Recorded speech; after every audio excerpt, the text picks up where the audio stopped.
In this video, we're going to talk about how to deal with clients that just give you the wrong vibe, or how to deal with clients when you're giving them the wrong vibe, or maybe you're just not even available. We're going to go over specific ways that you can avoid dealing with clients that just aren't the right fit and still grow your business. Here's a hint: never say, "I'm not available," and leave it there. All right, so in another one of my videos, I will link it below after this video is done. Stay put for now. I talk about initial contact with our clients. So what that looks like when we get the first interaction with potential clients. But today we're going to talk about what to do when you get all the icky feels, or maybe just they're not icky. Maybe it just doesn't feel right for you. So how do we cope with that in a way that's going to grow your business and not damage your reputation? I don't know if you've ever experienced this before. I certainly have, but I want to know, have you ever sat across from a brand new client, a potential client, and thought to yourself, "I'm not at all what they're looking for"? I have. And when you set your ego aside, we go back to that foundational knowledge that finding a doula is all about finding the right fit. So if we can tell right off the bat, we're not the right fit for them, maybe they're not the right fit for us, we're going to use the respect formula that I discussed in another video. Again, I'll link it below. And we're going to use all of those steps to deal with the situation and still promote our business. The first step to take when you're sitting with someone, when you're like, I'm not the right doula for them, they're not the right doula for me, we never just let it go, because we're doulas, so we offer help and support, right? That's kind of what we do. So I acknowledge it right off the bat. I'll say things like, "What you're describing is wonderful. I gotta be honest, I don't know if I'm the right doula for you." Now, this next part is what is key to growing your business and not sending them on their way, leaving them with a bad taste in their mouth. The next part, you say, "I actually know someone I think would be exactly what you're looking for. How would you feel if I arranged a meetup between the two of you?" Why would you do that? Because you offered a service. So when they contacted you, whether it's a personal brand or a company, you're saying, "Come to me, I could take care of you." When that's obvious and really obvious that it's not going to be a good fit, we can still offer amazing customer service and support, because we're doulas, by finding the right fit for them. Now, the other side of that coin is when we refer them to someone who might be a good fit.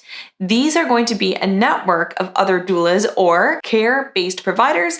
I refer out to chiropractors, naturopaths, midwives all the time in my work, and I have a really good working relationship with them. When someone contacts me for birth services that either I'm not the right fit for them or I'm unable to take, I therefore send it to another doula and collect a referral fee. Now, this can be pretty stringent, straightforward, by the book, or it can be pretty relaxed. It's really up to you and to the network that you build. I prefer to keep things relaxed and informal, and I go ahead, contact them, set it up. Wonderful customer service. I've left that person that they can't possibly say anything bad about me or my company, because we all know word of mouth is the best and most advantageous advertising. So you want the word of mouth to be positive and not negative. They can't possibly say anything yucky about their experience with me, regardless of if they booked me. Sometimes it's not what you bring to the table. It's literally you can't meet their needs.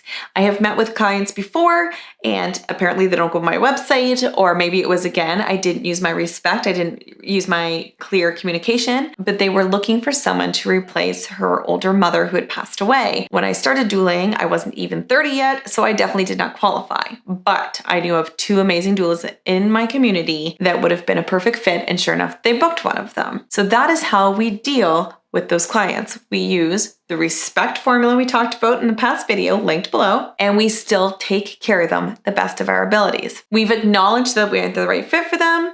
We've offered to meet them up with someone who is the right fit for them. We called someone in our doula network that we trust, that we can send to them, that won't reflect poorly on us. And that's really key. That's why it's important to build that doula community in your area. And then we follow through. So anytime I haven't been able to take a client, I never say I'm not available, especially especially if it's something like I have family vacation booked. I take a full month off for family vacations just with call date and on time dates.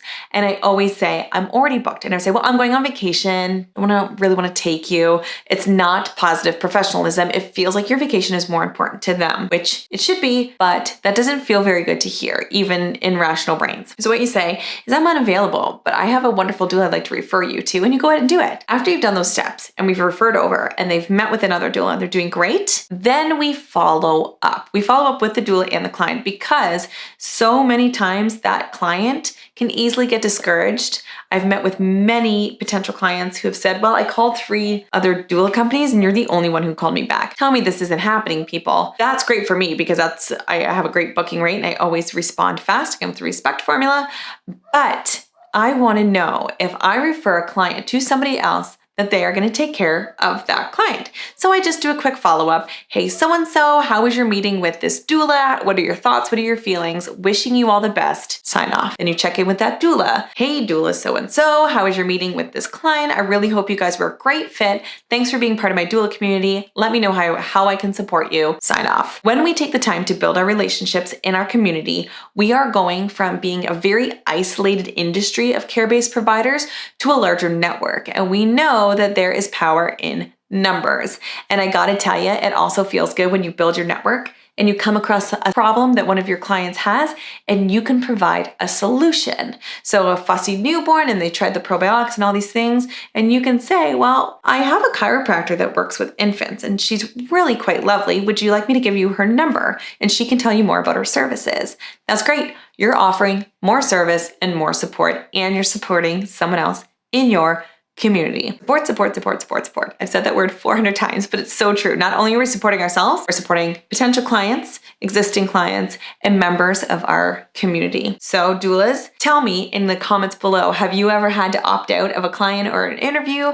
Have you ever had to politely say no thanks? How did that look for you? I want to know. Don't forget to click subscribe and the little bell.